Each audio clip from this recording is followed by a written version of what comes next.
İki funksiyanın, bu özü də funksiyadır da, sabit funksiyadır. Kəsmə nöqtəsinin koordinatlarını tapanda nə edir?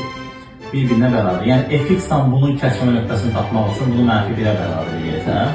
Bu ilə də bunun kəsmə nöqtəsini tapmaq üçün kosinus x-i -1-ə bərabər edirsən. Bu əslində tənlik, burası aydındır. Burada əslində biz trigonometrik tənliklərdən baxmalıyıq. İndi onun qrafikində çəkəcəm sizə tam başa düşmək üçün. X bərabərdir.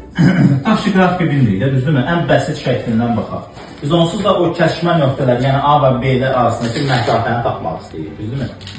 Sinus x -1-i harada alır? Bilik ki, müsbət 1-i 90 dərəcədə alır, düzdür? Yəni pi bölü 2. Mənim -1-im 270-də alır, düzdür? Yəni bura bir dənə 270 yaza bilərik də əslində. 270 dərəcə.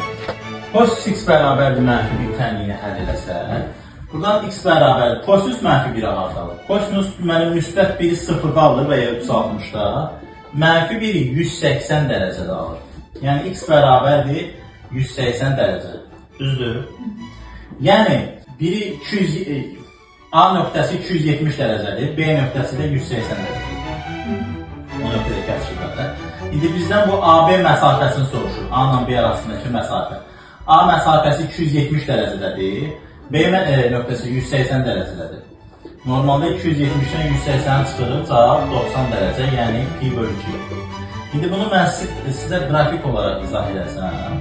Deməli, sinusun funksiyası da, kosinusun funksiyası da 1-lə -1-dəki keçir. İndi dəqiq qurmuram, sinus x funksiyası koordinat başlanğıcından keçir, tək funksiyadır. Kosinusun burada cüt funksiyadır, bəli, buradan belə keçir. İndi sinus x ilə -1-in kəsişməsi 270-dədir. -1 düz xəttdə bu buradır da. Bu -1 düz xəttəsində budur. Olmalıdır, hə, sinus burada olmalıdır. 3 pi bölü 2, 3 pi bölü 2. Bu da sinus pi bölü 2. Düzdür, kəsişməli. Yəni bura A nöqtəsi, bura B nöqtəsi. AB nöqtəsi arasındakı məsafə 270 çıxılsın 180. Yəni pi bölü 2-dir məsafə.